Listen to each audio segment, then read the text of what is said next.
Students ਅੱਜ ਅਸੀਂ ਆਪਣੇ ਸਿਲੇਬਸ ਦੇ 4th chapter Liberty and discipline ਦੇ ਕੁਐਸਚਨ ਆਨਸਰਸ ਅਤੇ ਐਕਸਰਸਾਈਜ਼ਸ ਸੋਲਵ ਕਰਾਂਗੇ। ਸਟੂਡੈਂਟਸ ਇਸ ਚੈਪਟਰ ਦੇ ਟੋਟਲ 17 ਕੁਐਸਚਨਸ ਨੇ।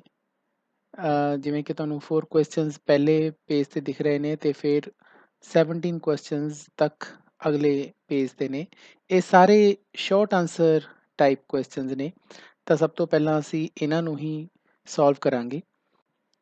ਕੁਐਸਚਨਸ ਨੂੰ ਸੋਲਵ ਕਰਨ ਤੋਂ ਪਹਿਲਾਂ ਮੈਂ ਤੁਹਾਨੂੰ ਸਾਰਿਆਂ ਨੂੰ ਇਹ ਜ਼ਰੂਰ ਅਪੀਲ ਕਰੂੰਗਾ ਕਿ ਤੁਸੀਂ ਪਹਿਲਾਂ ਮੇਰਾ ਇਸ ਚੈਪਟਰ ਤੇ ਬਣਿਆ ਹੋਇਆ ਜੋ ਵੀਡੀਓ ਹੈ ਲਿਬਰਟੀ ਐਂਡ ਡਿਸਪਲਿਨ, ਜਿਸ ਦੀ ਮੈਂ ਕੰਪਰੀਹੈਂਸਿਵ ਐਨਾਲਿਸਿਸ ਤੇ ਐਕਸਪਲੇਨੇਸ਼ਨ ਬਹੁਤ ਹੀ ਈਜ਼ੀ ਲੈਂਗੁਏਜ ਦੇ ਵਿੱਚ ਕਰਾਈ ਹੈ, ਤਾਂ ਉਹ ਤੁਸੀਂ ਜ਼ਰੂਰ ਵੇਖੋ। ਇਸ ਦਾ ਲਿੰਕ ਤੁਹਾਨੂੰ ਉੱਪਰ ਸ਼ੋ ਹੋ ਰਿਹਾ ਹੈ। ਉਸ ਨੂੰ ਦੇਖਣ ਤੋਂ ਬਾਅਦ ਹੀ ਇਹ ਕੁਐਸਚਨਸ ਆਨਸਰਸ ਤੁਹਾਨੂੰ ਸਮਝ ਆ ਸਕਦੇ ਨੇ। ਅਤੇ ਜੇਕਰ ਤੁਸੀਂ ਉਹ ਸਾਰਾ ਵੀਡੀਓ ਮੇਰਾ ਦੇਖ ਰੱਖਿਆ ਹੈ ਤਾਂ ਤੁਸੀਂ ਇਹਨਾਂ ਕੁਐਸਚਨਸ ਆਨਸਰਸ ਨੂੰ ਸੋਲਵ ਕਰਨ ਦੇ ਲਈ ਕੰਟੀਨਿਊ ਕਰ ਸਕਦੇ ਹੋ। ਸਟੂਡੈਂਟਸ, ਮੈਂ ਇਹ ਕੁਐਸਚਨ ਆਨਸਰਸ ਤੁਹਾਨੂੰ ਈਜ਼ੀਲੀ ਸਮਝਾਉਣ ਦੇ ਲਈ ਇੱਕ PDF ਫਾਈਲ ਬਣਾਈ ਹੈ, ਜਿਸ ਤਰ੍ਹਾਂ ਤੁਸੀਂ ਦੇਖ ਪਾ ਰਹੇ ਹੋ ਸਕਰੀਨ ਤੇ। ਤਾਂ ਅਸੀਂ ਇੱਕ ਇੱਕ ਕੁਐਸਚਨ ਲੈ ਕੇ ਇਹਨਾਂ ਨੂੰ ਸੋਲਵ ਕਰਨ ਦੀ ਟਰਾਈ ਕਰਦੇ ਹਾਂ। ਫਸਟ ਕੁਐਸਚਨ ਹੈ ਜੀ, how does the author define Liberty? Chapter ਦੇ ਬਿਲਕੁਲ ਸ਼ੁਰੂ ਦੇ ਵਿੱਚ ਹੀ ਇੱਕ ਐਗਜ਼ਾਮਪਲ ਦਿੰਦਾ ਹੈ ਆਥਰ ਸਰ ਵਿਲੀਅਮ ਸਲਿਪ। ਇੱਕ ਐਗਜ਼ਾਮਪਲ ਦਿੰਦੇ ਨੇ ਕਿ ਅਸੀਂ ਕਿਤੇ ਵੀ ਆਪਣੀ ਕਾਰ ਦੇ ਵਿੱਚ ਜਾਂ ਸਾਈਕਲ ਦੇ ਵਿੱਚ ਜਾਣਾ ਚਾਹੀਏ ਤਾਂ ਅਸੀਂ ਜਾ ਸਕਦੇ ਹਾਂ। ਇਸ ਦੀ ਗੱਲ ਦੀ ਸਾਨੂੰ ਲਿਬਰਟੀ ਹੈ। ਤਾਂ ਆਪਾਂ ਨੇ ਹੁਣ ਆਨਸਰ ਇਹ ਦੇਣਾ ਹੈ ਕਿ ਆਥਰ ਦੇ ਮੁਤਾਬਕ, ਲੇਖਕ ਦੇ ਮੁਤਾਬਕ ਲਿਬਰਟੀ ਕੀ ਹੈ। ਡਿਫਾਈਨ ਉਸਨੇ ਕਿਸ ਤਰ੍ਹਾਂ ਇਸ ਨੂੰ ਪਰਿਭਾਸ਼ਿਤ ਕੀਤਾ ਹੈ ਕਿ ਲਿਬਰਟੀ ਕੀ ਚੀਜ਼ ਹੈ। ਤਾਂ ਆਨਸਰ ਹੈ ਜੀ, he says that liberty means that we have freedom to do what we like. ਇਹਦਾ ਮਤਲਬ ਹੋਇਆ ਕਿ ਲਿਬਰਟੀ ਦਾ ਮਤਲਬ ਹੈ ਕਿ ਵੀ ਹੈਵ ਫਰੀडम, ਕਿ ਸਾਨੂੰ ਆਜ਼ਾਦੀ ਹੈ ਟੂ ਡੂ, ਕਰਨ ਦੀ, ਵਟ ਵੀ ਲਾਈਕ, ਜੋ ਵੀ ਅਸੀਂ ਚਾਹੁੰਦੇ ਹਾਂ। ਸਿੰਪਲ ਜਿਹਾ ਆਨਸਰ ਦਿੱਤਾ ਹੈ। ਸੈਕਿੰਡ ਕੁਐਸਚਨ ਹੈ ਕਿ ਵਟ ਇਜ਼ ਡਿਸਿਪਲਿਨ। ਚੈਪਟਰ ਦੇ ਸ਼ੁਰੂ 'ਚ ਹੀ ਉਹ ਦੂਸਰੀ ਲਾਈਨ ਦੇ ਵਿੱਚ ਕਹਿੰਦੇ ਹੈ ਕਿ ਠੀਕ ਹੈ, ਸਾਨੂੰ ਕਿਤੇ ਵੀ ਆਉਣ ਦੀ ਆਜ਼ਾਦੀ ਹੈ, ਸਾਈਕਲ 'ਤੇ ਜਾਣ ਦੀ ਆਜ਼ਾਦੀ ਹੈ, ਲੇਕਿਨ ਸਾਡੇ ਲਈ ਲਾਅ ਇਹ ਕਹਿੰਦਾ ਹੈ ਕਿ ਅਸੀਂ ਆਪਣੇ ਖੱਬੇ ਹੱਥ ਚੱਲੀਏ। ਤਾਂ ਇਹਦਾ ਮਤਲਬ ਹੈ ਕਿ ਲਿਬਰਟੀ ਤਾਂ ਸਾਨੂੰ ਹੈ, ਨਾਲ ਡਿਸਿਪਲਿਨ ਵੀ ਹੈ। ਤਾਂ ਹੁਣ ਕੁਐਸਚਨ ਇਹ ਹੈ ਜੀ ਕਿ ਵਟ ਇਜ਼ ਡਿਸਿਪਲਿਨ, ਕਿ ਅਨੁਸ਼ਾਸਨ ਕੀ ਹੈ। ਤਾਂ discipline is a restraint on excessive liberty. ਹੁਣ ਰਿਸਟ੍ਰੇਂਟ ਦਾ ਮਤਲਬ ਹੁੰਦਾ ਹੈ ਜਦੋਂ ਕੋਈ ਚੀਜ਼ ਤੇ ਆਪਾਂ ਲਗਾਮ ਪਾਉਂਦੇ ਹਾਂ, ਕਾਬੂ ਪਾਉਂਦੇ ਹਾਂ। ਤਾਂ ਡਿਸਿਪਲਿਨ ਇਜ਼ ਅ ਰਿਸਟ੍ਰੇਂਟ। ਤਾਂ ਡਿਸਿਪਲਿਨ ਇੱਕ ਲਗਾਮ ਹੈ ਕਿਸ ਤੇ? On excessive. ਐਕਸੈਸਿਵ ਦਾ ਮਤਲਬ ਅਸੀਂ ਪੂਰਾ ਹੀ ਨਾ ਖੁੱਲ ਜਾਈਏ, ਮਤਲਬ ਇੰਨੀ ਜ਼ਿਆਦਾ ਅਸੀਂ ਆਜ਼ਾਦੀ ਲਈਏ ਕਿ ਅਸੀਂ ਬਾਕੀਆਂ ਦੇ ਅਧਿਕਾਰਾਂ ਨੂੰ ਧਿਆਨ 'ਚ ਹੀ ਨਾ ਰੱਖੀਏ। ਐਕਸੈਸਿਵ, ਜ਼ਰੂਰਤ ਨਾਲੋਂ ਵੱਧ ਲਿਬਰਟੀ ਉੱਪਰ, ਫਰੀडम ਉੱਪਰ ਜਿਹੜਾ ਲਗਾਮ ਹੈ ਉਸ ਨੂੰ ਅਸੀਂ ਡਿਸਿਪਲਿਨ ਕਹਿੰਦੇ ਹਾਂ। ਥਰਡ ਕੁਐਸਚਨ ਹੈ ਜੀ ਕਿ why should we keep to left. ਉਸੇ ਪੈਰੇ ਦੇ ਵਿੱਚ ਰਾਈਟਰ ਸਾਨੂੰ ਦੱਸਦਾ ਹੈ ਕਿ ਸਾਨੂੰ 4 ਫਾਇਦੇ ਹੈ। ਮਤਲਬ ਜੇਕਰ ਅਸੀਂ ਆਪਣੇ ਲੈਫਟ 'ਤੇ ਚੱਲੀਏ ਤਾਂ ਅਸੀਂ ਲੈਫਟ ਵੱਲ ਕਿਉਂ ਚੱਲੀਏ, ਕੁਐਸਚਨ ਇਹੀ ਹੈ। ਆਪਾਂ ਆਨਸਰ ਇਹਦਾ ਸਿੰਪਲ ਜਿਹਾ ਦਿੰਦੇ ਹਾਂ ਕਿ we should keep to the left for our own safety. ਅਸੀਂ ਆਪਣੀ ਸੇਫਟੀ ਲਈ ਚੱਲੀਏ, and for the safety of others, ਅਤੇ ਦੂਜਿਆਂ ਦੀ ਸੇਫਟੀ ਲਈ ਚੱਲੀਏ। ਕਿਉਂਕਿ ਇਹਦੇ ਨਾਲ ਸਾਹਮਣੇ ਵਾਲਾ ਵੀ ਸੇਫ ਰਹੇਗਾ, ਅਸੀਂ ਤਾਂ ਸੇਫ ਰਹਾਂਗੇ ਹੀ ਰਹਾਂਗੇ। ਫੋਰਥ ਕੁਐਸਚਨ ਹੈ ਕਿ how does pure discipline differ from enforce discipline. Chapter ਦੇ ਸ਼ੁਰੂ 'ਚ ਹੀ ਸਰ ਵਿਲੀਅਮ ਸਲਿਮ ਨੇ ਦੱਸਿਆ ਸੀ ਕਿ sermon on the Mount the example ਲੈ ਕੇ ਕਿਸ ਤਰ੍ਹਾਂ ਜੀਸਸ ਕ੍ਰਾਈਸਟ ਆਪਣੇ ਜਿਹੜੇ ਡਿਸਾਈਪਲ ਸੀਗੇ ਉਹਨਾਂ ਨੂੰ ਸੈਲਫ ਡਿਸਿਪਲਿਨ ਦੀ ਪ੍ਰੇਰਨਾ ਦਿੰਦੇ ਸੀ। ਅਤੇ ਨਾਲ ਹੀ ਸਾਨੂੰ ਇਹ ਵੀ ਪਤਾ ਲੱਗਿਆ ਕਿ ਕੌਨਸੈਂਟਰੇਸ਼ਨ ਕੈਂਪ ਦੇ ਵਿੱਚ ਕਿਸ ਤਰ੍ਹਾਂ ਡਿਸਿਪਲਿਨ ਜ਼ੋਰ ਜ਼ਬਰਦਸਤੀ ਨਾਲ ਲਾਗੂ ਕਰਵਾਇਆ ਜਾਂਦਾ ਹੈ। ਤਾਂ ਉਹੀ ਗੱਲ ਇੱਥੇ ਹੈ ਕਿ ਪਿਓਰ ਡਿਸਿਪਲਿਨ ਜਿਹੜਾ ਹੈ ਉਹ ਐਨਫੋਰਸ ਡਿਸਿਪਲਿਨ ਨਾਲੋਂ ਕਿਵੇਂ ਵੱਖ ਹੈ, ਡਿਫਰ ਕਿਵੇਂ ਅਲੱਗ ਹੈ। ਤਾਂ the pure discipline comes from ourselves. ਸਾਨੂੰ ਪਤਾ ਹੈ ਕਿ ਜਿਹੜਾ ਪਿਓਰ ਡਿਸਿਪਲਿਨ ਹੈ ਇਹ ਸਾਡੇ ਅੰਦਰੋਂ ਪੈਦਾ ਹੁੰਦਾ ਹੈ। ਅਸੀਂ ਖੁਦ ਆਪਣੇ ਤੇ ਲਾਗੂ ਕਰਦੇ ਹਾਂ, ਚਾਹ ਕੇ ਲਾਗੂ ਕਰਦੇ ਹਾਂ। ਅਸੀਂ ਚਾਹੁੰਦੇ ਹੁੰਦੇ ਹਾਂ ਕਿ ਅਸੀਂ ਡਿਸਿਪਲਿਨ 'ਚ ਰਹੀਏ, ਉਹਨੂੰ ਅਸੀਂ ਪਿਓਰ ਡਿਸਿਪਲਿਨ ਕਹਿੰਦੇ ਹਾਂ। It is self discipline. ਇਹ ਪਤਾ ਹੀ ਹੈ ਕਿ ਇਹ ਸੈਲਫ ਡਿਸਿਪਲਿਨ ਦਾ ਹੀ ਰੂਪ ਹੈ। ਪਰ ਜਿਹੜਾ ਐਨਫੋਰਸ ਡਿਸਿਪਲਿਨ ਹੈ ਕਮਸ ਫਰੋਮ ਆਊਟਸਾਈਡ, ਇਹ ਬਾਹਰੋਂ ਲਾਗੂ ਹੁੰਦਾ ਹੈ। ਹੁਣ ਉਹ ਬਾਹਰੋਂ ਕਿਵੇਂ ਲਾਗੂ ਹੁੰਦਾ, ਅਸੀਂ ਇਹ ਵੀ ਪੜ੍ਹਿਆ ਸੀ ਕਿ ਕੋਈ ਮਿਲਟਰੀ ਪਾਵਰ ਆ ਕੇ ਜਾਂ ਕੋਈ ਆਤੰਕੀ ਸੰਗਠਨ ਜਿਹਨੂੰ ਆਪਾਂ ਮਿਲੀਟੈਂਟ ਆਰਗੇਨਾਈਜੇਸ਼ਨ ਆ ਕੇ ਸਾਡੇ ਤੇ ਲਾਗੂ ਕਰਦੀ ਹੈ, ਜਾਂ ਕੋਈ ਹਿਟਲਰ ਵਰਗਾ ਤਾਨਾਸ਼ਾਹ ਆ ਜਾਂਦਾ ਹੈ, ਉਹ ਸਾਡੇ ਤੇ ਆ ਕੇ ਲਾਗੂ ਕਰਦਾ ਹੈ, ਤਾਂ ਉਹ ਐਨਫੋਰਸ ਡਿਸਿਪਲਿਨ ਹੋ ਗਿਆ। ਪਰ ਪਿਓਰ ਡਿਸਿਪਲਿਨ ਹੋ ਗਿਆ ਜੋ ਅਸੀਂ ਖੁਦ ਆਪਣੇ ਤੇ ਲਾਗੂ ਕਰਦੇ ਹਾਂ। 5th ਕੁਐਸਚਨ ਹੈ ਕਿ what type of liberty do the British believe in? ਨਾਲ ਹੀ ਚੈਪਟਰ ਦੇ ਵਿੱਚ ਡਿਸਕਸ ਸਰ ਵਿਲੀਅਮ ਸਲਿਮ, ਕਿਉਂਕਿ ਖੁਦ ਬ੍ਰਿਟਿਸ਼ਰ ਨੇ, ਤਾਂ ਉਹਨਾਂ ਨੇ ਦੱਸਿਆ ਸੀ ਕਿ ਜਿਹੜੇ ਬ੍ਰਿਟਿਸ਼ ਨੇ ਜਾਂ ਬ੍ਰਿਟੇਨ ਦੇ ਵਿੱਚ ਰਹਿਣ ਵਾਲੇ ਜੋ ਲੋਕ ਨੇ, ਉਹ ਕਿਸ ਤਰ੍ਹਾਂ ਦੀ ਲਿਬਰਟੀ ਚਾਹੁੰਦੇ ਨੇ, ਵਟ ਟਾਈਪਸ ਆਫ ਲਿਬਰਟੀ ਚਾਹੁੰਦੇ ਨੇ। ਤਾਂ ਇਹ ਤਾਂ ਸਾਨੂੰ ਪਤਾ ਹੈ ਦੇ ਬਿਲੀਵ ਇਨ ਲਿਬਰਟੀ, ਇਹ ਤਾਂ ਸਾਨੂੰ ਪਤਾ ਹੀ ਹੈ ਕਿ ਉਹ ਲਿਬਰਟੀ 'ਚ ਵਿਸ਼ਵਾਸ ਰੱਖਦੇ ਨੇ ਸਾਰੇ ਜੋ ਬ੍ਰਿਟਿਸ਼ ਲੋਕ ਨੇ। But they believe in freedom to think, to work and to go. ਪਰ ਉਹ ਵਿਸ਼ਵਾਸ ਰੱਖਦੇ ਨੇ ਆਜ਼ਾਦੀ 'ਚ। ਕਿਹੜੀ ਆਜ਼ਾਦੀ 'ਚ? ਕਿ ਉਹ ਜੋ ਵੀ ਸੋਚਣਾ ਚਾਹਣ ਸੋਚ ਸਕਣ, ਟੂ ਥਿੰਕ, ਟੂ ਵਰਕ, ਜਿਹੜਾ ਵੀ ਕੰਮ ਕਰਨਾ ਚਾਹਣ ਉਹ ਕੰਮ ਕਰ ਸਕਣ, ਐਂਡ ਟੂ ਗੋ, ਅਤੇ ਜਿੱਥੇ ਵੀ ਜਾਣਾ ਚਾਹਣ ਉੱਥੇ ਜਾ ਸਕਣ। ਤਾਂ ਇਹ ਸਾਰੇ ਚੀਜ਼ਾਂ ਦੀ ਲਿਬਰਟੀ ਜਿਹੜੇ ਬ੍ਰਿਟੇਨ ਦੇ ਰਹਿਣ ਵਾਲੇ ਲੋਕ ਚਾਹੁੰਦੇ ਨੇ। 6th ਕੁਐਸਚਨ ਹੈ ਕਿ why does one have a natural inclination to avoid discipline. ਤਾਂ ਰਾਈਟਰ ਦੱਸਦਾ ਹੈ ਕਿ ਠੀਕ ਹੈ, ਡਿਸਿਪਲਿਨ ਵੀ ਜ਼ਰੂਰੀ ਹੈ ਲਿਬਰਟੀ ਦੇ ਨਾਲ, ਪਰ ਹਰ ਕੋਈ ਡਿਸਿਪਲਿਨ ਨੂੰ ਮੰਨਣਾ ਨਹੀਂ ਚਾਹੁੰਦਾ। ਤਾਂ ਕੁਐਸਚਨ ਇਹੀ ਹੈ ਕਿ ਕਿਉਂ ਕੋਈ ਇਨਸਾਨ ਬਣਦਾ, ਮਤਲਬ ਇੱਥੇ ਕੋਈ ਵੀ ਹੋ ਸਕਦਾ, ਕੋਈ ਵੀ ਇਨਸਾਨ ਹੋ ਸਕਦਾ, ਉਸ ਦੀ ਇੱਕ ਕੁਦਰਤੀ ਝੁਕਾਵ ਹੈ, ਨੈਚੁਰਲ ਇਨਕਲੀਨੇਸ਼ਨ ਜਿਸ ਨੂੰ ਅਸੀਂ ਟੈਂਡੈਂਸੀ ਕਹਿੰਦੇ ਹਾਂ, ਕੁਦਰਤੀ ਝੁਕਾਵ ਉਹਦਾ ਕਿਉਂ ਹੁੰਦਾ ਹੈ ਕਿ ਉਹ ਡਿਸਿਪਲਿਨ ਨੂੰ ਨਾ ਮੰਨੇ, ਉਸ ਨੂੰ ਅਵੋਇਡ ਕਰੇ, ਉਸ ਨੂੰ ਅੱਖੋਂ ਪਰੇ ਕਰੇ, ਮਤਲਬ ਉਸ ਨੂੰ ਨਾ ਮੰਨੇ। ਤਾਂ ਵੀ ਥਿੰਕ, ਅਸੀਂ ਸੋਚਦੇ ਹਾਂ ਕਿ ਜਿਹੜਾ ਡਿਸਿਪਲਿਨ ਹੈ ਉਹ is a restraint on Liberty. ਇਹ ਤਾਂ ਉਹਦੀ ਡੈਫੀਨੇਸ਼ਨ ਵੀ ਹੈ ਕਿ ਡਿਸਿਪਲਿਨ ਲਿਬਰਟੀ ਦੇ ਉੱਪਰ ਇੱਕ ਰਿਸਟ੍ਰੇਂਟ ਹੈ, ਇੱਕ ਲਗਾਮ ਲਾਈ ਹੋਈ ਹੈ ਲਿਬਰਟੀ ਦੇ ਉੱਪਰ। ਤੇ ਅਸੀਂ ਕੀ ਚਾਹੁੰਦੇ ਹਾਂ? We want to enjoy freedom, ਅਸੀਂ ਇੰਜੋਏ ਕਰਨਾ ਚਾਹੁੰਦੇ ਹਾਂ ਆਪਣੀ ਆਜ਼ਾਦੀ ਦਾ ਵਿਦਾਊਟ ਐਨੀ ਰਿਸਟ੍ਰੇਂਟ। ਅਸੀਂ ਕੋਈ ਰਿਸਟ੍ਰੇਂਟ ਮੰਨਣਾ ਨਹੀਂ ਚਾਹੁੰਦੇ, ਅਸੀਂ ਚਾਹੁੰਦੇ ਹਾਂ ਕਿ ਬਿਨਾਂ ਕੋਈ ਰਿਸਟ੍ਰੇਂਟ ਤੋਂ ਅਸੀਂ ਆਪਣੀ ਫਰੀडम ਨੂੰ ਇੰਜੋਏ ਕਰੀਏ। ਪਰ ਫਰੀडम ਦੇ ਉੱਪਰ ਰਿਸਟ੍ਰੇਂਟ ਹੈ, ਡਿਸਿਪਲਿਨ, ਇਸ ਕਰਕੇ ਅਸੀਂ ਡਿਸਿਪਲਿਨ ਨੂੰ ਅਵੋਇਡ ਕਰਦੇ ਹਾਂ। 7th ਕੁਐਸਚਨ ਹੈ ਜੀ, why is discipline unavoidable for a modern man. ਠੀਕ ਹੈ, ਹਰ ਕੋਈ ਬੰਦਾ ਡਿਸਿਪਲਿਨ ਨੂੰ ਅਵੋਇਡ ਕਰਨਾ ਚਾਹੁੰਦਾ ਹੈ, ਪਰ ਕੁਐਸਚਨ ਹੁਣ ਇਹ ਹੈ ਕਿ ਡਿਸਿਪਲਿਨ ਅਨਅਵੋਇਡੇਬਲ ਕਿਉਂ ਹੈ, ਅਸੀਂ ਅਵੋਇਡ ਕਿਉਂ ਨਹੀਂ ਕਰ ਸਕਦੇ? ਖਾਸ ਤੌਰ ਤੇ ਜਿਹੜਾ ਮਾਡਰਨ ਮੈਨ ਹੈ, ਜੋ ਅਜੋਕਾ ਇਨਸਾਨ ਹੈ, ਆਧੁਨਿਕ ਦੁਨੀਆ ਦਾ ਜੋ ਇਨਸਾਨ ਹੈ, ਉਹ ਡਿਸਿਪਲਿਨ ਨੂੰ ਅਵੋਇਡ ਕਿਉਂ ਨਹੀਂ ਕਰ ਸਕਦਾ? ਤਾਂ ਇਹਦਾ ਆਨਸਰ ਅਸੀਂ ਚੈਪਟਰ ਦੇ ਵਿੱਚ ਪੜ੍ਹਿਆ, the modern man is living in complex societies. ਉਹ ਇੱਕ ਗੁੰਝਲਦਾਰ ਸਮਾਜ 'ਚ ਰਹਿੰਦਾ ਹੈ। ਗੁੰਝਲਦਾਰ ਸਮਾਜ ਦਾ ਮਤਲਬ ਹੋ ਗਿਆ, ਦੇਖੋ ਸਮਾਜ ਦੇ ਕਈ ਤਬਕੇ ਨੇ, ਤਾਣਾ ਬੂਣਾ ਬਣਿਆ ਹੋਇਆ ਹੈ, ਤੇ ਹਰ ਇੱਕ ਬੰਦਾ ਆਪਣੀਆਂ ਜ਼ਰੂਰਤਾਂ ਲਈ ਦੂਸਰੇ ਤੇ ਡਿਪੈਂਡੈਂਟ ਹੈ। ਹੀ ਇਜ਼ ਡਿਪੈਂਡੈਂਟ ਔਨ ਅਦਰਸ, ਆਪਣੀਆਂ ਜ਼ਰੂਰਤਾਂ ਦੇ ਲਈ ਦੂਸਰੇ ਤੇ ਡਿਪੈਂਡੈਂਟ ਹੈ। ਹੁਣ ਜੇਕਰ ਉਸਨੂੰ ਆਪਣੀਆਂ ਜ਼ਰੂਰਤਾਂ ਦੇ ਲਈ ਦੂਜੇ ਤੇ ਨਿਰਭਰ ਹੋਣਾ ਪੈਂਦਾ ਹੈ, ਤਾਂ ਫਿਰ ਉਸ ਨੂੰ ਡਿਸਿਪਲਿਨ 'ਚ ਰਹਿਣਾ ਪਊਗਾ। ਬਿਨਾਂ ਡਿਸਿਪਲਿਨ ਤਾਂ ਉਹ ਫਿਰ ਇਸ ਕੰਪਲੈਕਸ ਸੋਸਾਇਟੀ ਦੇ ਵਿੱਚ ਸਰਵਾਈਵ ਹੀ ਨਹੀਂ ਕਰ ਸਕਦਾ, ਬਚ ਹੀ ਨਹੀਂ ਸਕਦਾ।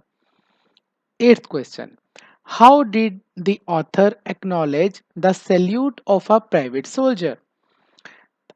ਇਸ ਪੈਰੇ ਦੇ ਵਿੱਚ ਬੱਚਿਓ ਅਸੀਂ ਚੈਪਟਰ ਬੜਾ ਚੰਗੀ ਤਰ੍ਹਾਂ ਪੜ੍ਹਿਆ, ਉਸ ਵੀ ਸਾਨੂੰ ਸਰ ਵਿਲੀਅਮ ਸਲਿਮ ਨੇ ਆਪਣੇ ਨਾਲ ਹੋਈ ਇੱਕ ਘਟਨਾ ਦਾ ਜ਼ਿਕਰ ਕੀਤਾ ਹੈ। ਉਹ ਇੱਕ ਵਾਰੀ ਪਰੇਡ ਵੱਲ ਜਾ ਰਹੇ ਸੀ, ਤਾਂ ਰਸਤੇ 'ਚ ਉਹਨਾਂ ਨੂੰ ਇੱਕ ਪ੍ਰਾਈਵੇਟ ਸੋਲਜਰ ਮਿਲਦਾ ਹੈ। ਪ੍ਰਾਈਵੇਟ ਸੋਲਜਰ ਤੁਹਾਨੂੰ ਦੱਸਿਆ ਸੀ ਮੈਂ ਕਿ ਪ੍ਰਾਈਵੇਟ ਸੋਲਜਰ ਦਾ ਮਤਲਬ ਹੁੰਦਾ ਜਿਹੜਾ ਬਹੁਤ ਹੀ ਨਿਚਲੇ ਰੈਂਕ ਦੇ ਵਿੱਚ ਸਿਪਾਹੀ ਹੁੰਦਾ ਹੈ, ਛੋਟੇ ਅਹੁਦੇ ਵਾਲਾ ਸਿਪਾਹੀ, ਉਸ ਨੂੰ ਅਸੀਂ ਪ੍ਰਾਈਵੇਟ ਸੋਲਜਰ ਕਹਿੰਦੇ ਹਾਂ। ਤਾਂ ਪ੍ਰਾਈਵੇਟ ਸੋਲਜਰ ਇੱਕ ਵਿਲੀਅਮ ਸਲਿਮ ਦੇ ਕੋਲੋਂ ਦੀ ਲੰਘਦੇ ਆ। ਵਿਲੀਅਮ ਸਲਿਮ ਦਾ ਅਹੁਦਾ ਉਸ ਟਾਈਮ ਸੋਲਜਰ ਤੋਂ ਵੱਡਾ ਹੁੰਦਾ ਹੈ, ਤਾਂ ਪ੍ਰਾਈਵੇਟ ਸੋਲਜਰ ਉਹਨਾਂ ਨੂੰ ਸੈਲਿਊਟ ਕਰਦਾ ਹੈ। ਪਰ ਵਿਲੀਅਮ ਸਲਿਮ ਉਸ ਦੀ ਸੈਲਿਊਟ ਦਾ ਜਵਾਬ ਸੈਲਿਊਟ ਨਾਲ ਨਹੀਂ ਦਿੰਦੇ।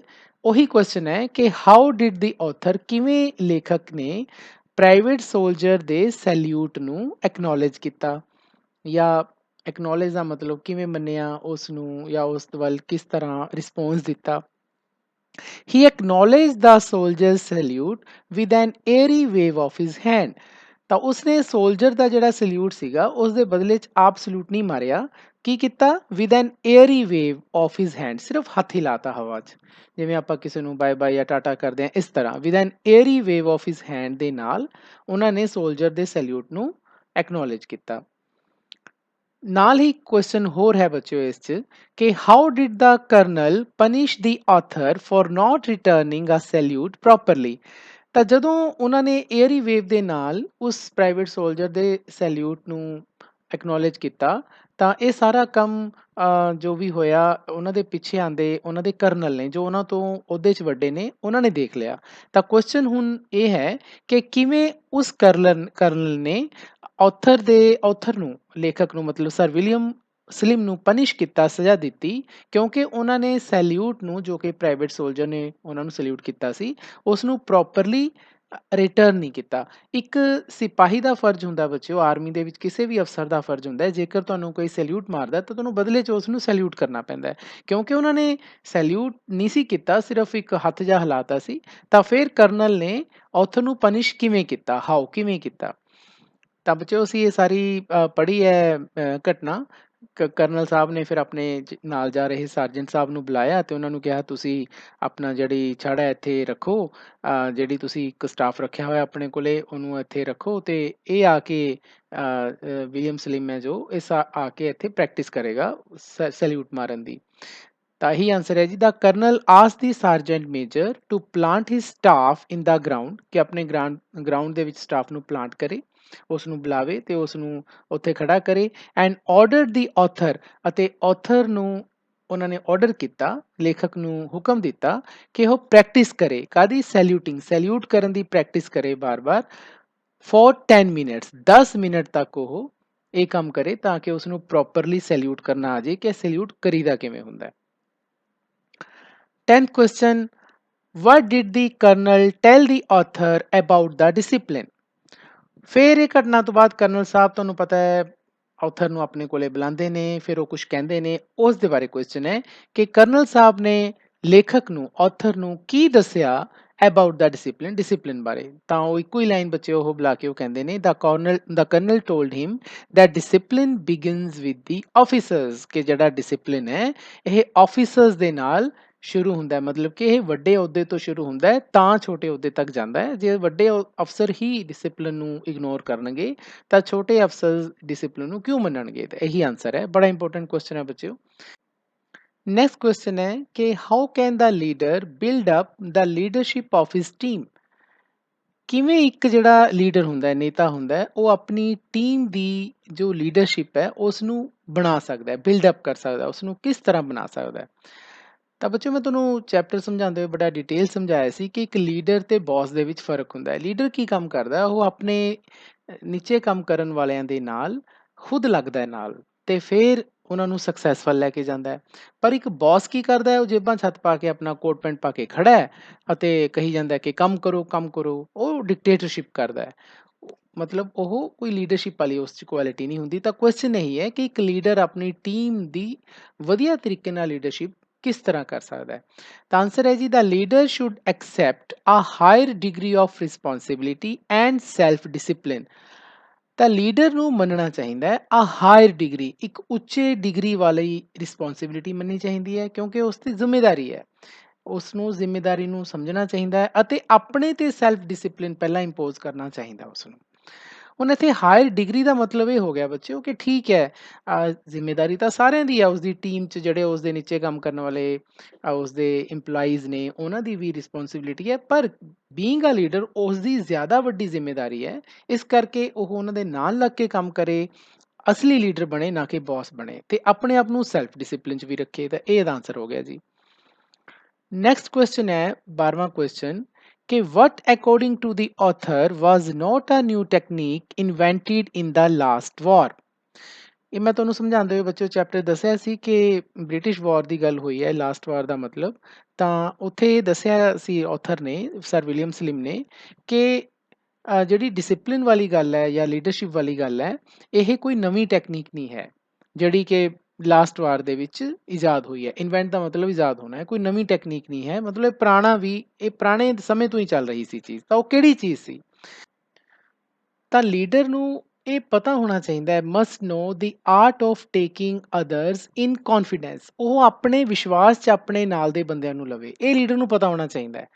ਦੀ ਆਰਟ, ਉਸ ਨੂੰ ਇਹ ਕਲਾ ਦਾ ਪਤਾ ਹੋਵੇ, ਦਾ ਆਰਟ ਦਾ ਮਤਲਬ ਕਲਾ, ਇਸ ਕਲਾ ਦਾ ਪਤਾ ਹੋਵੇ ਕਿ ਉਸ ਦੇ ਨਾਲ ਜੋ ਕੰਮ ਕਰਨ ਵਾਲੇ ਬੰਦੇ ਨੇ ਉਹਨਾਂ ਨੂੰ ਆਪਣੇ ਉਹ ਕੌਨਫੀਡੈਂਸ, ਆਪਣੇ ਵਿਸ਼ਵਾਸ 'ਚ ਲਵੇ। ਤਾਂ ਇਹ ਜਿਹੜੀ ਟੈਕਨੀਕ ਹੈ, ਇਹ ਬਹੁਤ ਪੁਰਾਣੀ ਟੈਕਨੀਕ ਹੈ, ਕਿਉਂਕਿ ਜੇਕਰ ਅਸੀਂ ਆਪਣੇ ਇੰਪਲਾਈਜ਼ ਨੂੰ ਹੀ ਆਪਣੇ ਵਿਸ਼ਵਾਸ 'ਚ ਨਹੀਂ ਲਵਾਂਗੇ, ਅਸੀਂ ਉਹਨਾਂ 'ਤੇ ਵਿਸ਼ਵਾਸ ਨਹੀਂ ਕਰਾਂਗੇ, ਤਾਂ ਕੰਮ ਕਿਵੇਂ ਹੋਏਗਾ? ਤੇ ਇਹ ਕੋਈ ਨਵੀਂ ਟੈਕਨੀਕ ਨਹੀਂ ਹੈ, ਇਹ ਤਾਂ ਬਹੁਤ ਹੀ ਪੁਰਾਣੀ ਟੈਕਨੀਕ ਹੈ।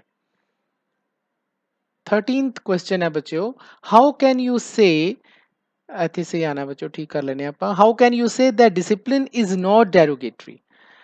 ਡੈਰੋਗੇਟਰੀ ਦਾ ਮਤਲਬ ਹੁੰਦਾ ਬੱਚਿਓ ਬੁਰਾ, ਜੋ ਬਹੁਤ ਹੀ ਚੀਜ਼ ਬੁਰੀ ਹੋਵੇ ਉਹਨੂੰ ਆਪਾਂ ਕਹਿੰਦੇ ਹਾਂ ਡੈਰੋਗੇਟਰੀ। ਤਾਂ ਅਸੀਂ ਇਹ ਕਿਵੇਂ ਕਹਿ ਸਕਦੇ ਹਾਂ ਕਿ ਜਿਹੜਾ ਡਿਸਿਪਲਿਨ ਹੈ, ਅਨੁਸ਼ਾਸਨ ਹੈ, ਇਹ ਬੁਰਾ ਨਹੀਂ ਹੈ? ਇਹ ਬੱਚਿਓ ਆਪਾਂ ਚੈਪਟਰ 'ਚ ਪੜ੍ਹਿਆ ਸੀ ਕਿ ਜੇਕਰ ਕਿਸੇ ਸੁਸਾਇਟੀ ਦੇ ਵਿੱਚ ਡਿਸਿਪਲਿਨ ਨਾ ਰਹੇ ਤਾਂ ਤੁਹਾਨੂੰ ਪਤਾ ਹੈ ਕਿ ਸਭ ਤੋਂ ਪਹਿਲਾਂ ਕੀ ਹੁੰਦਾ ਫਿਰ, ਜਿਹੜੀ ਉਸ ਸੁਸਾਇਟੀ ਦੇ ਵਿੱਚ ਸ਼ਾਂਤੀ ਹੈ, ਖਾਸ ਤੌਰ 'ਤੇ ਜਿਹੜੇ ਗਰੀਬ ਗੁਰਬੇ ਇਨਸਾਨ ਨੇ, ਲੋਕ ਨੇ, ਉਹਨਾਂ ਦੀ ਸ਼ਾਂਤੀ ਖਤਮ ਹੋ ਜਾਂਦੀ ਹੈ, ਸਭ ਤੋਂ ਜ਼ਿਆਦਾ ਮਾਰ ਉਹਨਾਂ ਨੂੰ ਪੈਂਦੀ ਹੈ। ਤਾਂ ਆਨਸਰ ਇਹਦਾ ਬੱਚਿਓ ਆਪਾਂ ਹੀ ਲਿਖਾਂਗੇ ਕਿ everyone feel safe and happy in a disciplined society, ਕਿ ਹਰ ਇੱਕ ਇਨਸਾਨ ਆਪਣੇ ਆਪ ਨੂੰ ਸੇਫ ਮਹਿਸੂਸ ਕਰਦਾ ਹੈ, ਸੁਰੱਖਿਅਤ ਮਹਿਸੂਸ ਕਰਦਾ ਹੈ ਅਤੇ ਉਹ ਖੁਸ਼ ਰਹਿੰਦਾ ਹੈ ਕਿਸ ਦੇ ਵਿੱਚ? ਇੱਕ ਅਨੁਸ਼ਾਸਿਤ ਸਮਾਜ ਦੇ ਵਿੱਚ, ਇਨ ਅ ਡਿਸਿਪਲਿਨਡ ਸੁਸਾਇਟੀ। ਇਸ ਕਰਕੇ ਡਿਸਿਪਲਿਨ ਜਿਹੜਾ ਹੈ ਬੁਰਾ ਨਹੀਂ ਹੈ, ਇਟਸ ਨਾਟ ਅ ਡੈਰੋਗੇਟਰੀ, ਇਹ ਡੈਰੋਗੇਟਰੀ ਨਹੀਂ ਹੈ, ਇਹ ਚੰਗੀ ਚੀਜ਼ ਹੈ।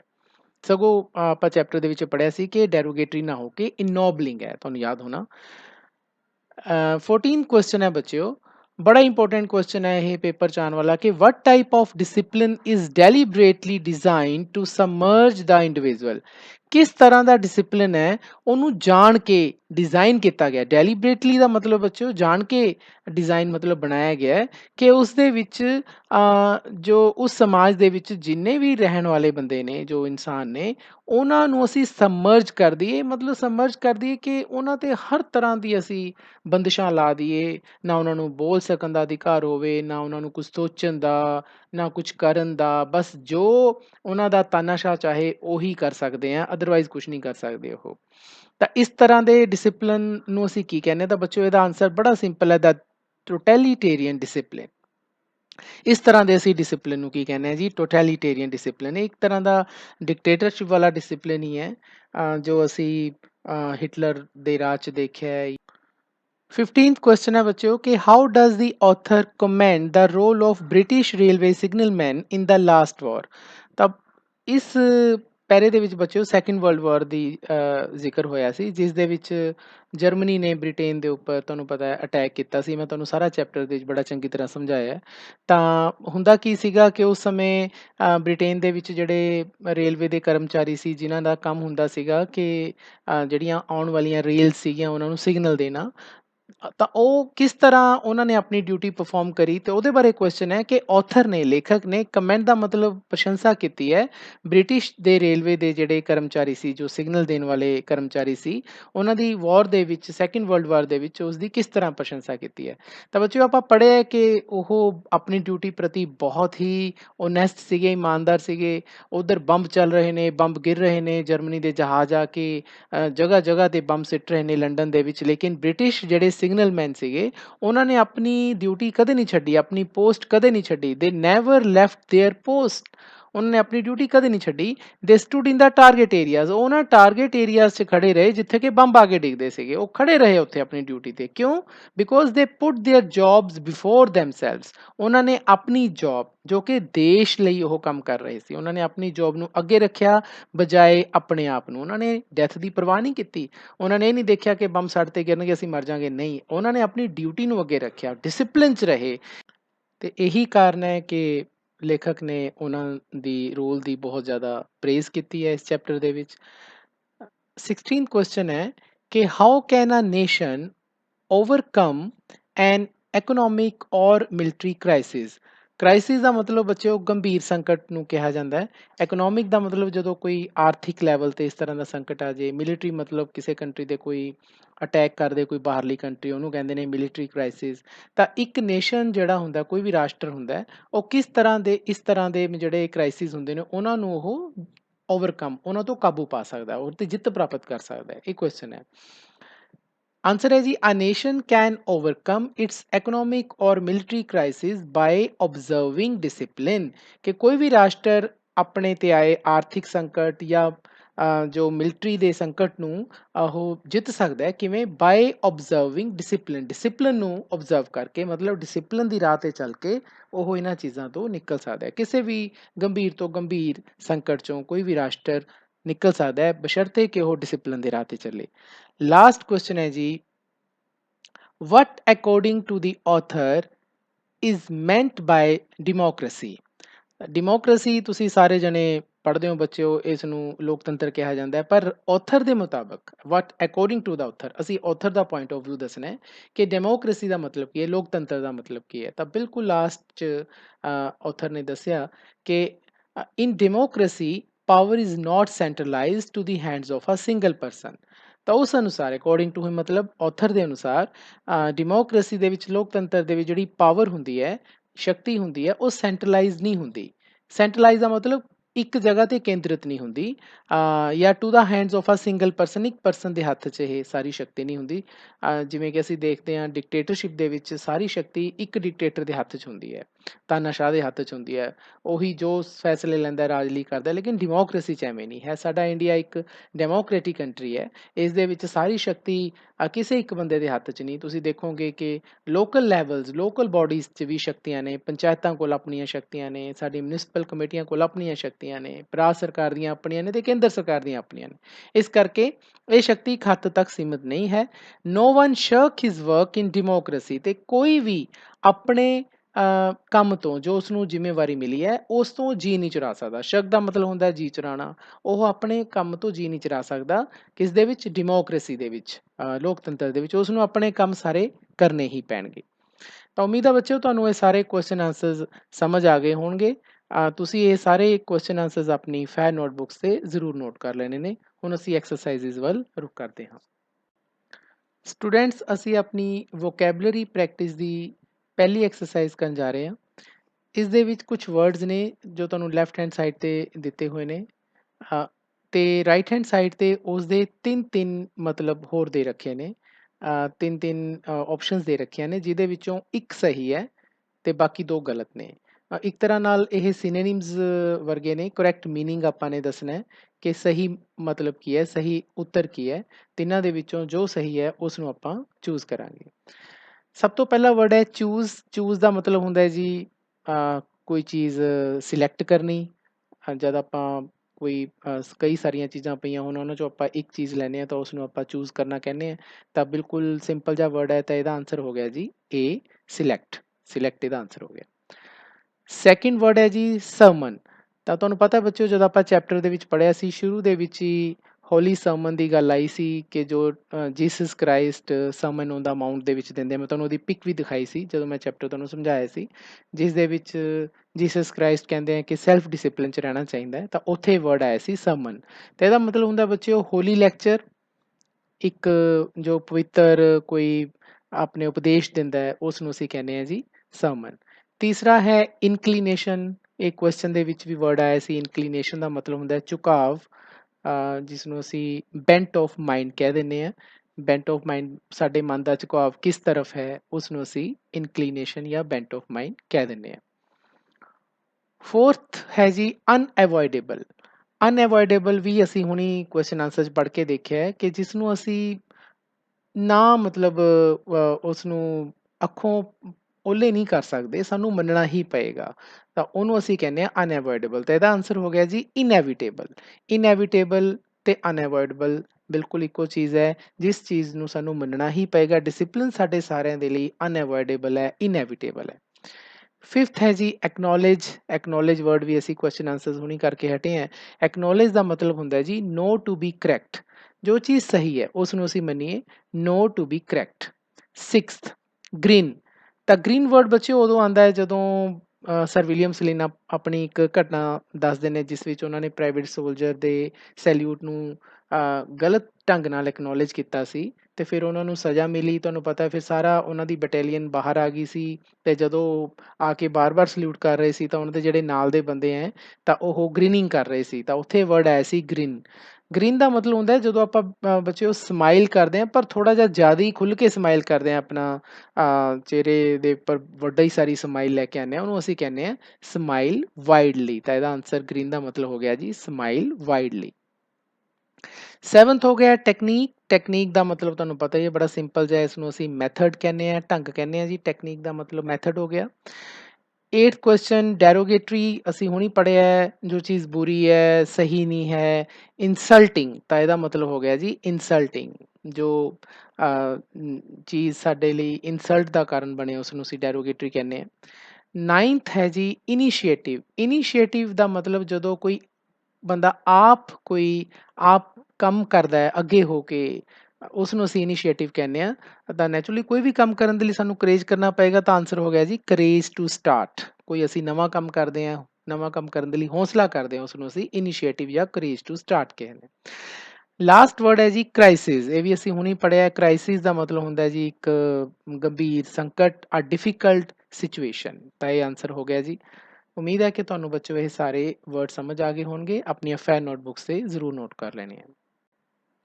ਸਟੂਡੈਂਟਸ, ਵੋਕੈਬਲਰੀ ਪ੍ਰੈਕਟਿਸ ਦੀ ਦੂਸਰੀ ਐਕਸਰਸਾਈਜ਼ ਹੈ, ਜਿਸ ਦੇ ਵਿੱਚ ਸਾਨੂੰ ਇੱਕ ਸਾਈਡ ਦੇ ਵਿੱਚ ਕੁਝ ਵਰਡਸ ਦਿੱਤੇ ਹੋਏ ਨੇ, 10 ਵਰਡਸ ਨੇ।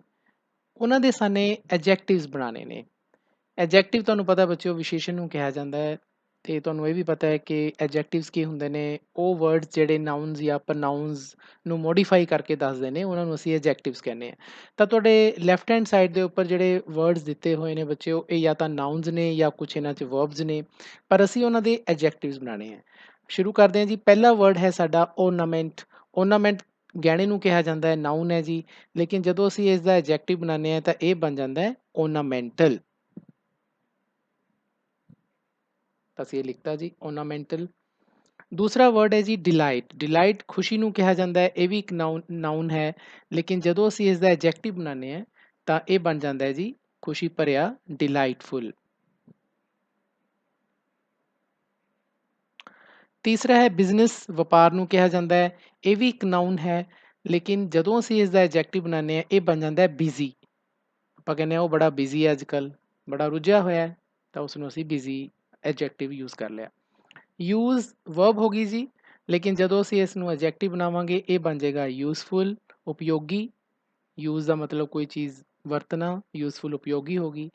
ਕ੍ਰਾਫਟ, ਕ੍ਰਾਫਟ ਕਿਹਾ ਜਾਂਦਾ ਹੈ ਜਿਵੇਂ ਕਾਸ਼ਤਕਾਰੀ ਹੁੰਦੀ ਹੈ, ਸਕਿਲਫੁਲ ਕੋਈ ਕੰਮ ਕੀਤਾ ਜਾਂਦਾ ਉਹਨੂੰ ਕ੍ਰਾਫਟ ਕਿਹਾ ਜਾਂਦਾ ਹੈ। ਜਿਵੇਂ ਕੋਈ ਸਪੋਜ਼ ਕਰੋ ਮਿੱਟੀ ਦੇ ਬਰਤਨ ਦੇ ਉੱਪਰ ਕੋਈ ਵਧੀਆ ਪੇਂਟਿੰਗ ਕਰਦੇ ਜਾਂ ਇਸ ਤਰ੍ਹਾਂ ਦੇ ਕੋਈ ਕੰਮ ਕਰਦੇ, ਉਹਨੂੰ ਅਸੀਂ ਕ੍ਰਾਫਟ ਕਹਿੰਦੇ ਹਾਂ। ਕ੍ਰਾਫਟ ਮੇਲੇ ਵਗੈਰਾ ਵੀ ਲੱਗਦੇ ਨੇ, ਤੁਸੀਂ ਜ਼ਰੂਰ ਦੇਖੇ ਹੋਣਗੇ, ਲੇਕਿਨ ਐਡਜੈਕਟਿਵ ਦੇ ਤੌਰ 'ਤੇ ਅਸੀਂ ਸਿਰਫ ਇਹਦੇ ਪਿੱਛੇ ਵਾਈ ਪਾ ਦਿੰਦੇ ਹਾਂ, ਇਹ ਬਣ ਜਾਂਦਾ ਹੈ ਕ੍ਰਾਫਟੀ।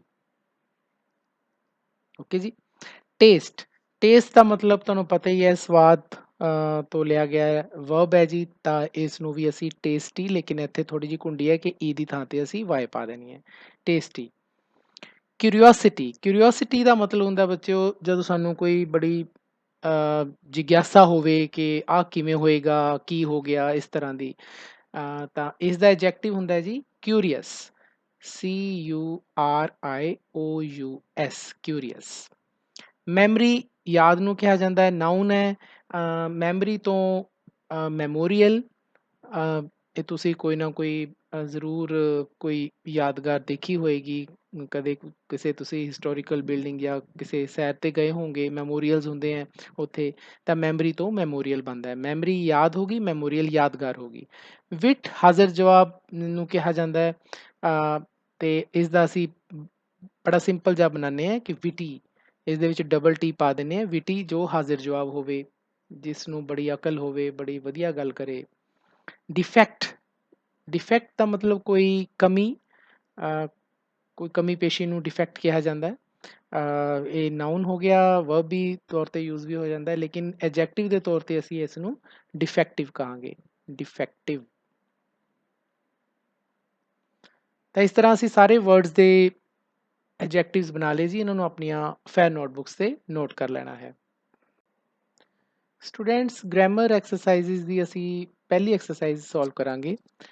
ਇਸ ਦੇ ਵਿੱਚ ਅਸੀਂ ਸੂਟੇਬਲ ਡਿਟਰਮੀਨਰ ਸਪਲਾਈ ਕਰਨਾ ਹੈ। ਤੁਹਾਨੂੰ ਮੈਂ ਪਹਿਲਾਂ ਦੀਆਂ ਆਪਣੀਆਂ ਵੀਡੀਓਜ਼ ਦੇ ਵਿੱਚ ਡਿਟਰਮੀਨਰਸ ਬਾਰੇ ਥੋੜ੍ਹਾ ਦੱਸਿਆ ਹੈ ਕਿ ਉਹ ਵਰਡਸ ਜੋ ਨਾਊਨਸ ਜਾਂ ਪ੍ਰਨਾਊਨਸ ਦੇ ਅੱਗੇ ਪਿੱਛੇ ਆ ਕੇ ਉਹਨਾਂ ਨੂੰ ਨਿਰਦੇਸ਼ਿਤ ਕਰਦੇ ਨੇ, ਉਹਨਾਂ ਨੂੰ ਅਸੀਂ ਡਿਟਰਮੀਨਰਸ ਕਹਿੰਦੇ ਹਾਂ। ਤਾਂ ਸਾਨੂੰ ਦੋ ਆਨਸਰਸ ਦਿੱਤੇ ਹੋਏ ਆ, ਉਹਨਾਂ 'ਚੋਂ ਇੱਕ ਸਹੀ ਹੈ ਅਤੇ ਇੱਕ ਗਲਤ ਹੈ। ਅਸੀਂ ਉਹਨਾਂ ਨੂੰ ठीक करके पाना है। जिवें पहला है we felt dash indefinable sense of discomfort, बहुत ज़्यादा ਬੇਅਰਾਮੀ ਮਹਿਸੂਸ ਹੋਈ ਸਾਨੂੰ। ਹੁਣ ਦੇਖੋ ਤੁਸੀਂ ਆਏ ਤੋਂ ਸਾਨੂੰ ਕਲੀਅਰ ਹੋ ਜਾਣਾ ਬੱਚਿਓ ਇੱਥੇ ਇਨਡਿਫਾਈਨੇਬਲ ਕਿ ਕਿਉਂਕਿ ਇਨ ਈ ਦੀ ਆਵਾਜ਼ ਆ ਰਹੀ ਹੈ ਤਾਂ ਇਹ ਵਾਉਲ ਦੀ ਆਵਾਜ਼ ਹੈ ਤਾਂ ਅਸੀਂ ਇੱਥੇ ਐਨ ਲਗਾਵਾਂਗੇ। We felt an indefinable sense of discomfort. ਜੇਕਰ ਕੌਂਸੋਨੈਂਟ ਦੀ ਆਵਾਜ਼ ਆਵੇ, ਕਿਸੇ ਵਿਅੰਜਨ ਦੀ ਆਵਾਜ਼ ਆਵੇ ਤਾਂ ਉਸਦੇ ਅੱਗੇ ਅਸੀਂ ਏ ਲਗਾਉਂਦੇ ਹਾਂ। ਜੇ ਵਾਉਲ ਦੀ ਆਵਾਜ਼, ਸਵਰ ਦੀ ਆਵਾਜ਼ ਆ ਜਾਏ ਤਾਂ ਅਸੀਂ ਉਸਦੇ ਅੱਗੇ ਐਨ ਲਗਾਉਂਦੇ ਹਾਂ। ਤਾਂ ਇੱਥੇ ਐਨ ਜੋ ਹੈ ਉਹ ਸਹੀ ਆਂਸਰ ਹੋ ਗਿਆ। ਸੈਕਿੰਡ ਹੈ ਜੀ dash fugitives had fled from Hiroshima. Hiroshima ਤੋਂ ਕਈ ਸਾਰੇ ਭਗੌੜੇ ਜਿਹੜੇ ਉਹ ਭੱਜ ਗਏ।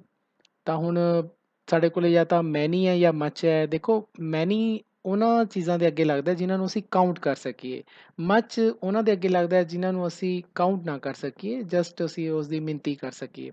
ਤਾਂ ਕਿਉਂਕਿ ਫਿਜੀਟਿਵਸ ਨੂੰ ਕਾਊਂਟ ਕੀਤਾ ਜਾ ਸਕਦਾ ਭਗੌੜੇ, ਕਿਉਂਕਿ ਇਨਸਾਨ ਹੀ ਨੇ ਤਾਂ ਉਹਨਾਂ ਨੂੰ ਅਸੀਂ ਕਾਊਂਟ ਕਰ ਸਕਦੇ ਹਾਂ। ਤਾਂ ਇਹਦਾ ਆ ਗਿਆ ਮੈਨੀ। ਥਰਡ ਹੈ ਜੀ dash living thing was petrified in an attitude of indescribable suffering. ਬਹੁਤ ਜ਼ਿਆਦਾ ਸਫਰਿੰਗ ਹੋਈ, ਸਭ ਕੁਛ ਹੀ ਖਤਮ ਹੋ ਗਿਆ। ਇਹਦਾ ਸਿੰਪਲ ਜਿਹਾ ਮਤਲਬ ਸੈਂਟੈਂਸ ਦਾ ਇਹ ਆ ਗਿਆ।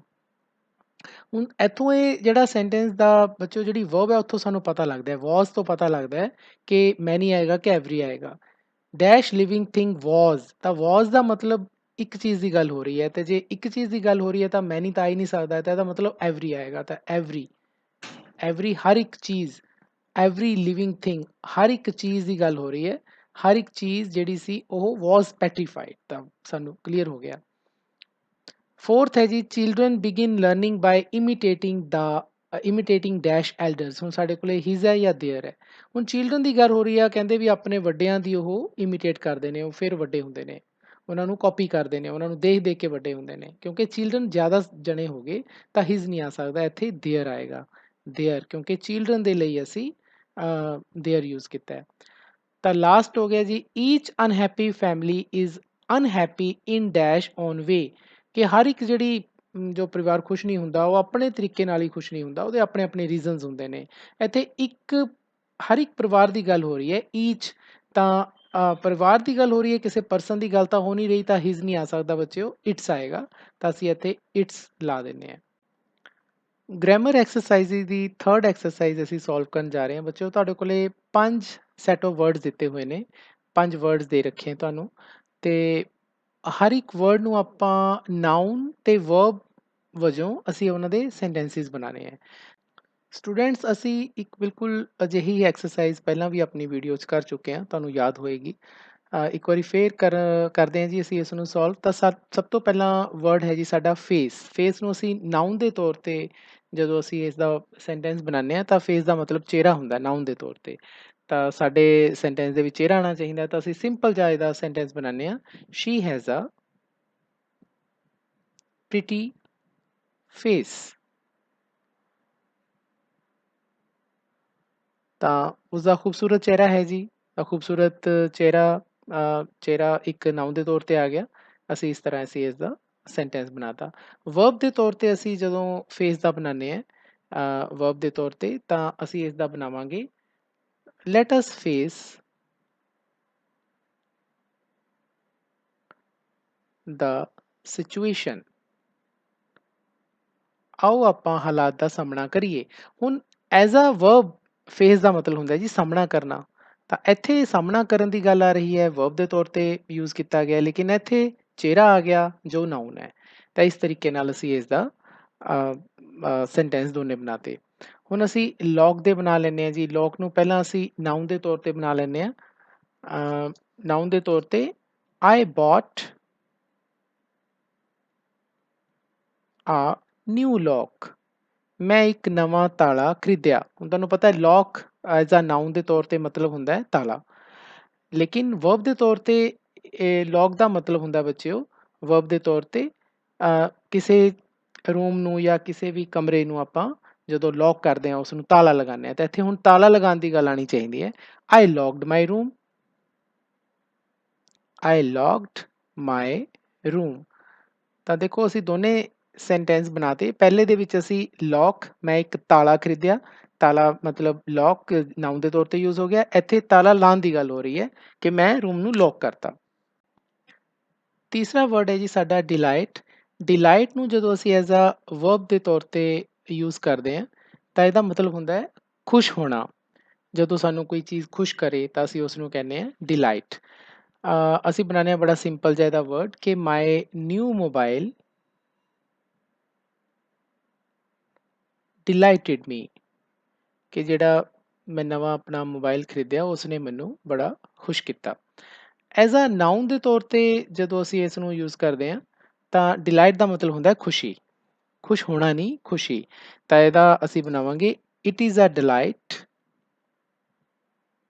It is a delight to meet him. ਉਸ ਨੂੰ ਮਿਲਣਾ ਬੜੀ ਖੁਸ਼ੀ ਦੀ ਗੱਲ ਹੈ। It is a delight to meet him. ਤੇ ਸਾਡੇ ਦੋਨੇ ਡਿਲਾਈਟ ਦੇ ਵਰਡ ਹੋ ਗਏ ਜੀ, ਸੈਂਟੈਂਸਿਸ ਹੋ ਗਏ। ਵਾਟਰ ਬੜਾ ਸਿੰਪਲ ਜਿਹਾ ਹੈ ਜੀ, ਐਜ਼ ਅ ਨਾਊਨ ਵਾਟਰ ਤੁਸੀਂ ਬੜਾ ਸਿੰਪਲ ਬਣਾ ਸਕਦੇ ਹੋ ਕਿ water is necessary for life, ਕਿ ਜ਼ਿੰਦਗੀ ਲਈ ਵਾਟਰ ਬਹੁਤ ਜ਼ਰੂਰੀ ਹੈ। ਇਹ ਨਾਊਨ ਦੇ ਤੌਰ ਤੇ ਹੋ ਗਿਆ ਪਾਣੀ। ਲੇਕਿਨ ਵਰਬ ਦੇ ਤੌਰ ਤੇ ਬੱਚਿਓ ਵਾਟਰ ਦਾ ਮਤਲਬ ਹੁੰਦਾ ਹੈ ਪਾਣੀ ਦੇਣਾ, ਪੌਦਿਆਂ ਨੂੰ ਪਾਣੀ ਦੇਣ ਨੂੰ ਕਰਦੇ ਆ ਕਿ ਆਈ ਵਾਟਰਡ ਦਾ ਪਲਾਂਟਸ, ਮੈਂ ਪੌਦਿਆਂ ਨੂੰ ਪਾਣੀ ਦਿੱਤਾ।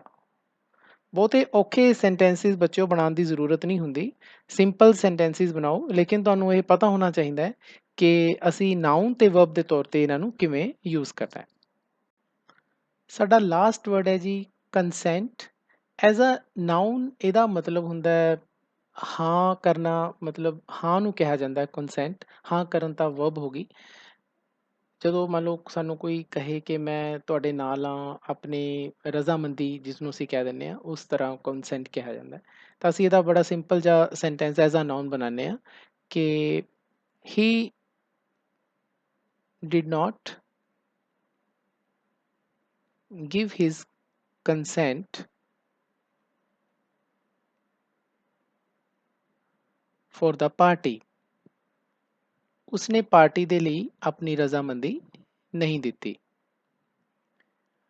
ਵਰਬ ਦੇ ਤੌਰ ਤੇ ਰਜ਼ਾਮੰਦੀ ਦੇਣਾ ਜਾਂ ਹਾਂ ਕਰਨੀ ਕਿਸੇ ਗੱਲ ਨੂੰ, ਤਾਂ she consented, ਅਸੀਂ ਇੱਥੇ ਵਰਬ ਯੂਜ਼ ਕਰ ਲਈ ਜੀ, ਟੂ ਵਿਜ਼ਿਟ ਮੀ, ਉਸਨੇ ਆਪਣੀ ਰਜ਼ਾਮੰਦੀ ਦਿੱਤੀ ਮੈਨੂੰ ਮਿਲਣ ਲਈ। she consented to visit me। ਤਾਂ ਇਸ ਤਰ੍ਹਾਂ ਬੱਚਿਓ ਅਸੀਂ ਇਹ ਸਾਰੇ ਵਰਡਸ ਅਸੀਂ ਪੂਰੇ ਕਰ ਲਏ ਨੇ।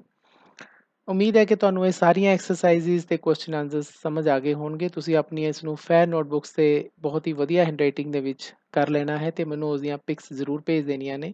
ਜੇਕਰ ਫਿਰ ਵੀ ਤੁਹਾਨੂੰ ਕੋਈ ਦਿੱਕਤ ਆਉਂਦੀ ਹੈ ਤੁਸੀਂ ਮੇਰੇ ਨਾਲ ਕੰਟੈਕਟ ਕਰ ਸਕਦੇ ਹੋ।